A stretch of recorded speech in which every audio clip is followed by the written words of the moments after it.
Hi, and welcome to Andre's first Trekprime Minisode. My partner over on Trekprime, Jeff, has already done one of these, and he did a video on his own personal channel about the very subject I'm going to be talking to you about tonight. And that subject is going to be, well, perhaps the very root of why we call our channel Trekprime, and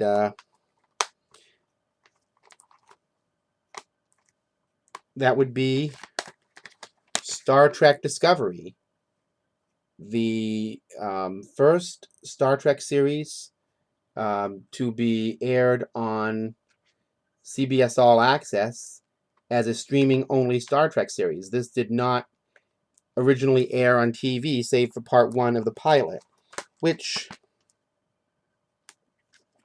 in a way, is part of the issues of success that this series had.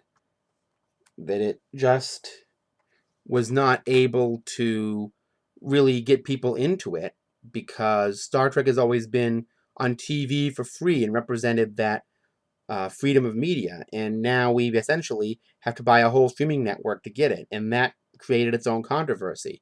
They called it the Prime universe in Discovery, that it took place in that Prime universe because Star Trek had an alternate timeline for movies that J.J. Abrams directed that repeated the original series characters in an alternate timeline, and that's called the Kelvin timeline. So this series was supposedly set in the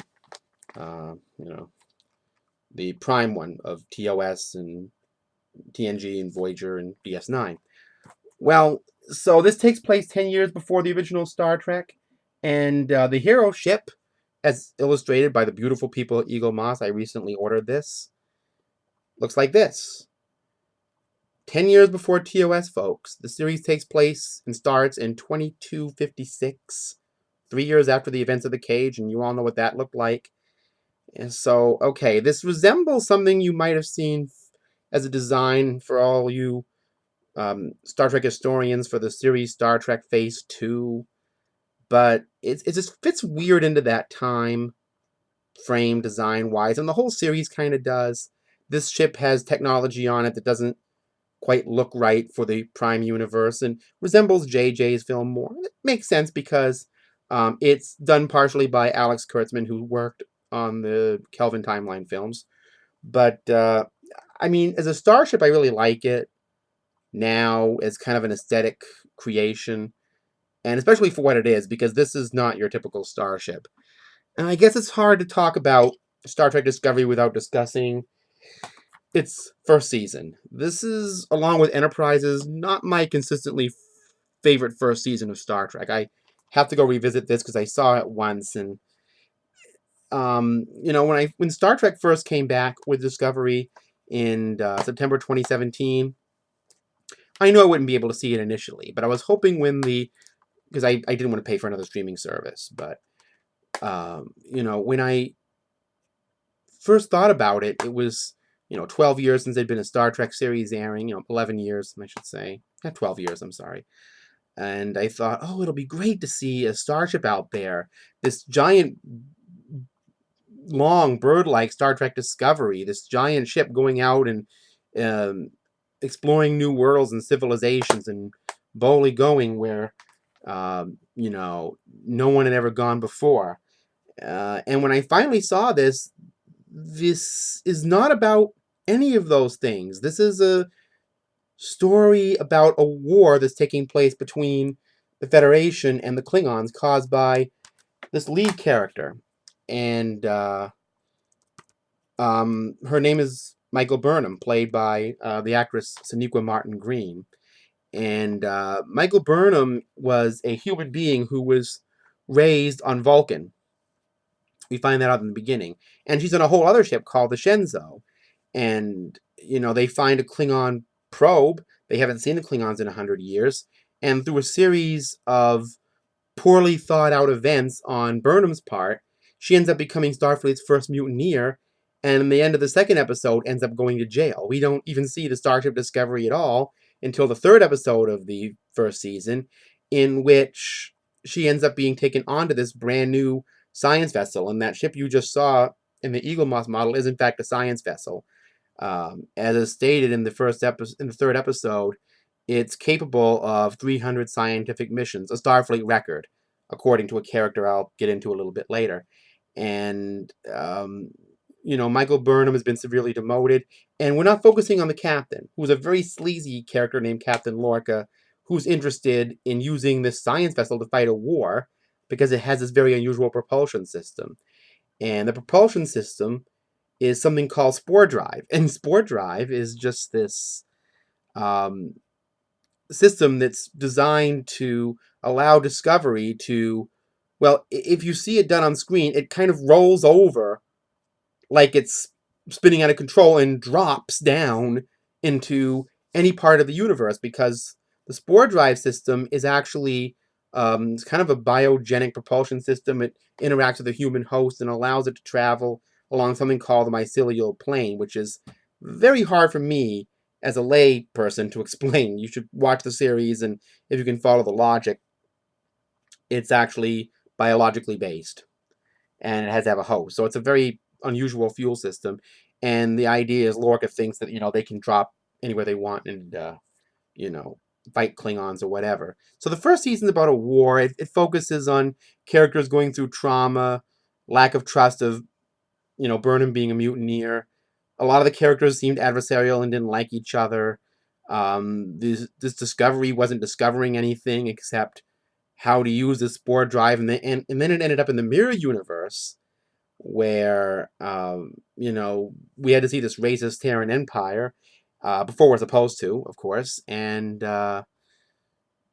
Michael Burnham is pardoned after the success of that mission, and that's the end of the first season. And I was hoping that they would change the rhythm of it after that, because that just didn't seem like a good way to do a Star Trek series to me, to make it so dark and negativistic. And then this came out, and I have to admit, I was more than a little skeptical about it when I saw this second season was coming out.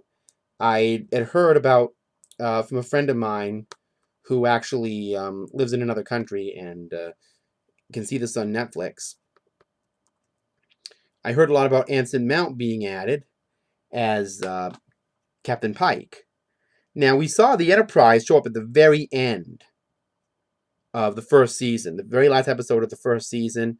And of course, it's not even the Enterprise from that time frame. It's a kind of a visual reboot of the Enterprise. It's hard to explain. Everything is given a very Kelvin Universe-like modern edge to it. A lot of windows for everything, a lot of holographic controls, everything on transparent glass, a lot of glitter, lens flares. It's all very flashy and lit and fast-paced.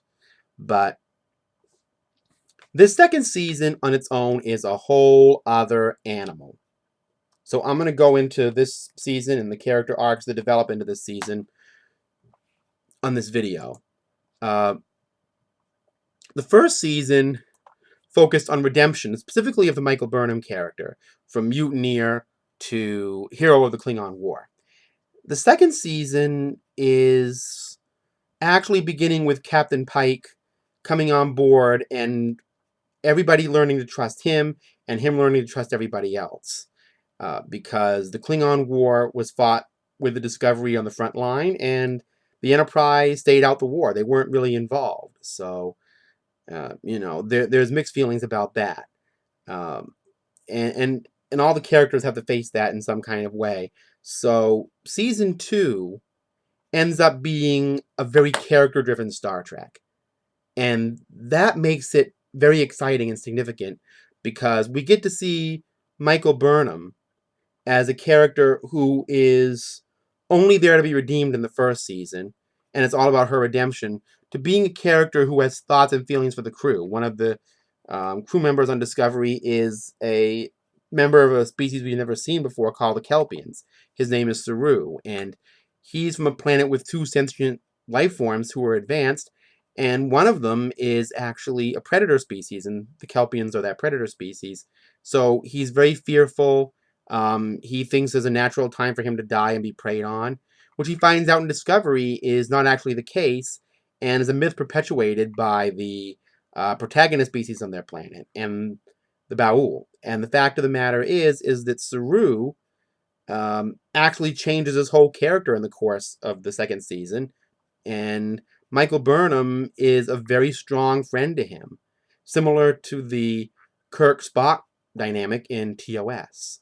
And that's really interesting. Another friendship that develops in Discovery is that between Paul Stamets, who invented the partner, the spore drive, and Sylvia Tilly, the very bright but overly talkative and a bit nervous Starfleet cadet who is being basically eaten alive and dealing with this spectra of somebody she knew in her past who's actually this alien life form that's come from one of these spores that feels there's an invader inside the mycelial plane.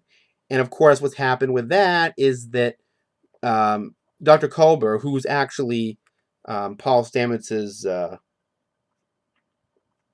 lover, had gotten killed by the ship's weapons officer, Ash Taylor, in the first season, who was basically merged with a Klingon and had this dual identity. But that's a story for season one.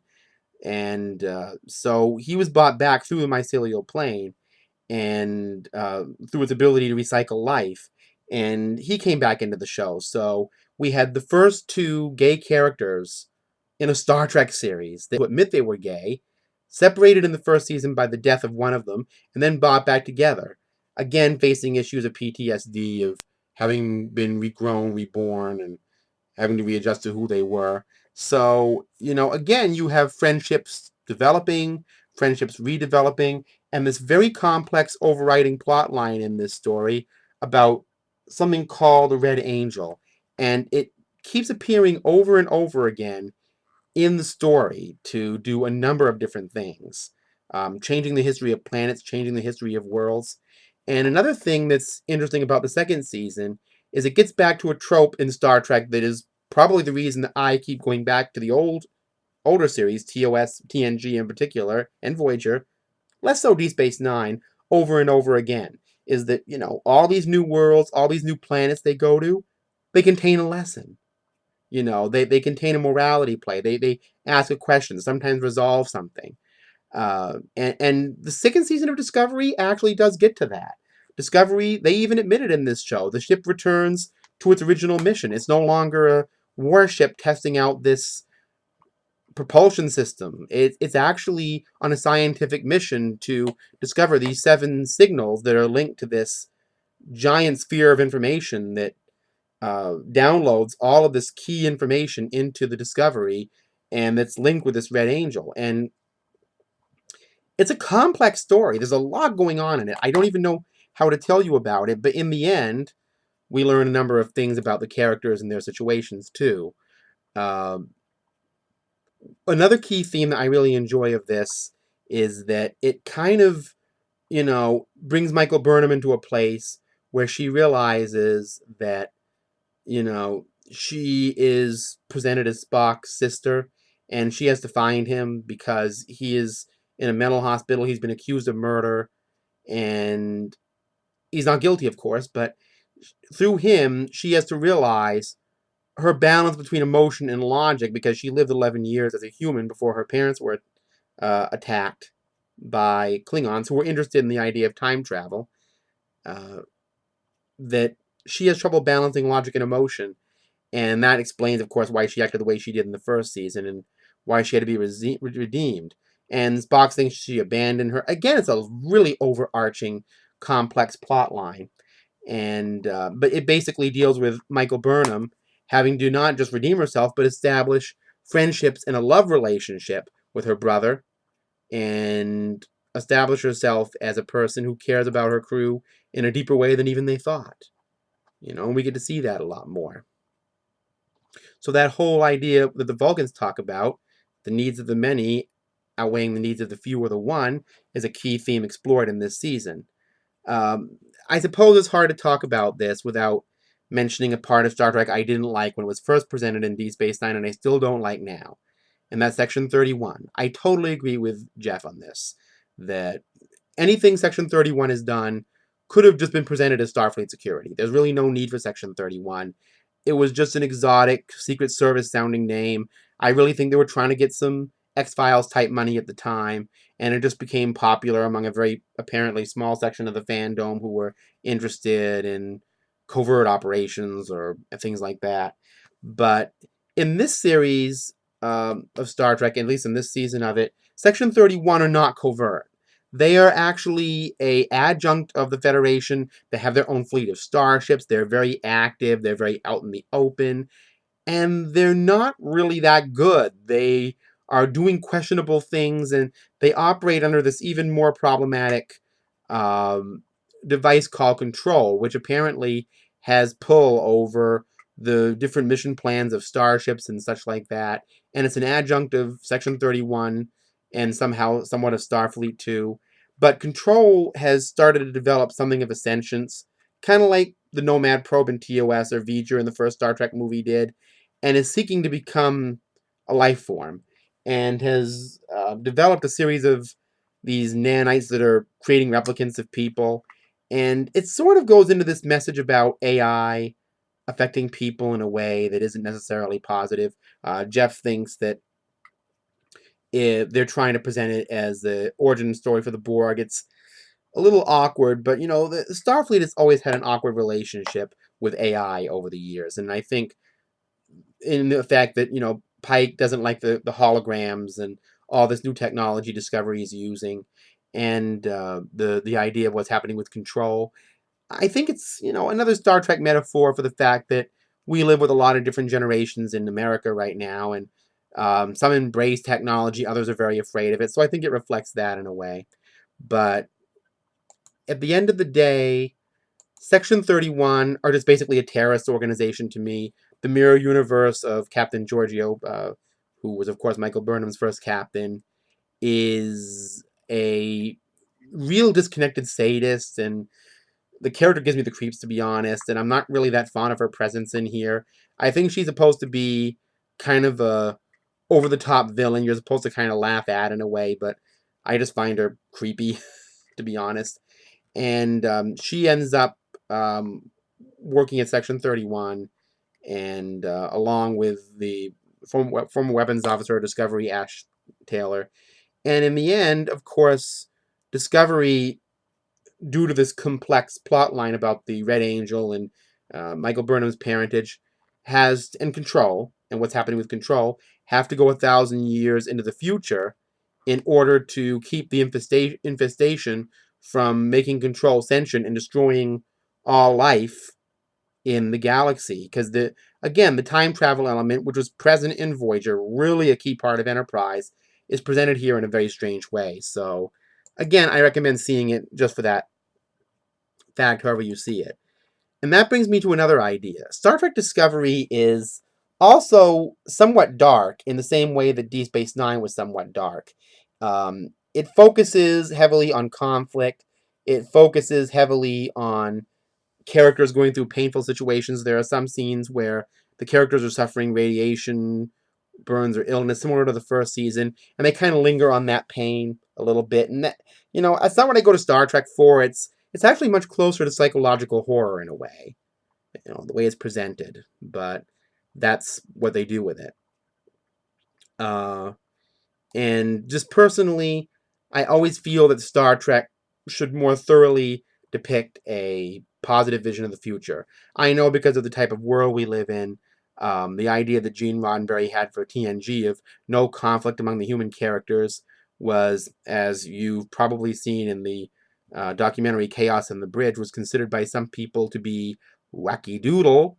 We are seeing the need for that lack of conflict among human characters right now in society. So why put it in the future? So again, it's kind of problematic to have that interwoven into Discovery the way it is. But at the end of the day, I have to say that season 2 at least establishes that even with these conflicts the characters have to face, they at least have a kind, caring, and sometimes even downright loving sibling relationship between the characters, as we saw in all the other Star Trek. So that makes the conflict seem a little more heartfelt, a little more internal, and more genuinely real. Not superficially real, but genuinely. And that's important, because there is a difference. Uh, And that goes into another situation. One of the things I always loved about Star Trek in general, any of the other Star Treks, that I really enjoyed, was that you could go to one episode of them and they had a reset button where you could have an episode about a story and then go off to the next mission. And the second season of Discovery does try to do that to a certain degree, but, you know, Discovery is made during a time where there's been a lot of complaints over the years about older sci-fi shows or older dramas in general having this reset button and wanting to see longer form storytelling. And that's fine in a literary sense. But when I watch Star Trek Discovery, even season 2, all the 14 episodes of it always kind of have this feeling that if you were to take it and condense it into an omnibus, it would actually make a pretty good sequence of 2 or 3 different movies, like a movie trilogy, like the Star Wars trilogy or the Back to the Future trilogy. If you condensed all these episodes down, they make a great trilogy of longer movies, which is a bit problematic because um, a series should have, even a streaming series should have a little bit of a flow. But the trouble with this one is that it actually seems like it has a very theatrical sense to it. And I think that kind of takes away from the ability to develop the characters as much as they even could have. And they did a good job with season 2. Some people, as Jeff pointed out in his review, had other ideas about all the heavy character development in season 2. But that's part of what makes Star Trek. The characters, the ship as the character, and because and essentially because Control takes over the Discovery essentially becomes almost a living thing at the end of the show. It kind of takes over, so it becomes a literal character. That theme was also explored in one episode of The Next Generation. But the point is, I think each of them should have been made into an individual episode, and it doesn't always work in that serialized, long form story idea that they're going with. The interwoven narrative idea would work for a few of them, but certainly not the whole bunch. And now that I think about it more, the idea that it turns out that Michael Burnham's mother was the original Red Angel, and that Michael Burnham has to take over for her mother's role, and the way the Angel, which is actually a time travel device created by Section 31, looks with these long metallic wings and space helmet, it reminds me a little bit of Iron Man. So I thought maybe also the combination of these interwoven narratives and uh, you know long form storytelling, plus these metallic suits and this idea that Burnham and her family are set to save the world in these, almost magical seeming devices, makes it out like it's a superhero movie from the MCU. It doesn't really seem like sci-fi as much as it does a superhero saga. Michael Burnham almost becomes a superhero in the end, leaping around time like, Sam Beckett in Quantum Leap, another sort of sci-fi slash superhero crossover story, in a way. And I love Quantum Leap to death, and I think they did a great job with it because it was all character focused. But the thing with this show is that it has a lot going on in it, and there's a lot to see and there's a lot to experience with the characters, their development. Anson Mount, actually, as Captain Pike, does a really great job because he kind of grounds the series with a Starfleet character we all know, we all wanted to know more about, and he kind of brings the characters a lot more into focus. And also, we kind of know of his fate, which he found out about through this time travel mechanism. And, it's just, and we also bring Talos 4 back into it because that allows the estranged Burnham and Spock to come back together through the Telosians, who are actually the good guys in that story. And that kind of ends up being sort of a one episode thing, but there's no reset button. Everything goes into the other. So you have to kind of watch this all the way through. You can't really select episodes out of it and go back to the individual episodes. It's really, you really kind of, this is meant to be taken as a whole. And that was kind of a flaw in D Space Nine. If you go back and watch a lot of the later D Space Nines, especially, you got to go through a whole bunch of them. The finale of that was actually 4 or 5 episodes long, and it doesn't make for good casual viewing. And I think that's what made Star Trek's social message so appealing, because it could tell a lot of different stories because of the fact that had that anthology quality where they had one ship on a mission, a series of characters, but they could reset it at the end like an anthology series and go to a new mission. On Discovery, they always have to have this overriding theme, and I don't know. I'm hoping that in the third season, they'll try to resolve that for the future of Discovery, because it has the potential to be an interesting series, but they have to make some changes to it. But season 2 does a lot of really good things, and I can see myself going back and watching a good chunk of this more over time than I ever would this one. But I'll be coming back to this season in a more full way in the future when I rewatch it. But as for the second season of Discovery, I would say if you've seen the first season somehow and weren't impressed with it, if you don't have CBS All Access, I'd hedge your bet on this one because you might find yourself enjoying this more over and over again. Like I said, this is something you might go back to more. Where this one you might refer to more but not go back to a lot. People don't like TNG's first season, but I think it's vastly stronger than this. Even Enterprise to a certain degree. This is not Star Trek's best first season, and this is. So, if you're wondering, if this series is so controversial and people don't consider it part of Star Trek canon, why am I discussing it as such? Well, there's a reason for that. Even in headcanon, there are qualities to this series that do fit into the Star Trek universe if you look closely enough. I think really creative headcanon, really creative writing, which sometimes this series had a problematic issue with, especially in its first season again, could have explained a lot of it. But the fact of the matter is, at the end of the day, the Discovery does go into the future as a starship.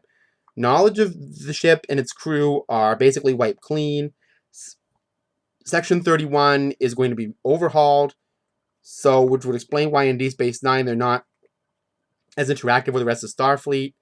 And I have a feeling they're going to try to reset the 23rd century basically back to the way it was in TOS. I think they're just going to do it that way. And I don't know if we're going to see that in a Captain Pike spinoff on CBS All Access. If CBS All Access will be hoarding Star Trek exclusively from now on. But whatever way you can see that, however they're going to do it, if you want to watch this as a series, even if you don't consider it something you could possibly put into the Star Trek multiverse, omniverse, whatever it is now, I don't think it's general sci-fi. I think it definitely has some Star Trek elements to it, particularly this season, that are what we all know and love. And I would not dismiss it so fast. I think I think it goes with today's world. This is a world, and a country in particular, in America, that we're living in now, where there are a lot of social and technological questions that we haven't dealt with, we've been afraid of, that we need to face, and that have come to a critical level. Because the past is creeping up on us in a very scary way, and we have to move into the future in order to prevent the past from overwhelming us. And that, in the bottom line, is what this season is all about.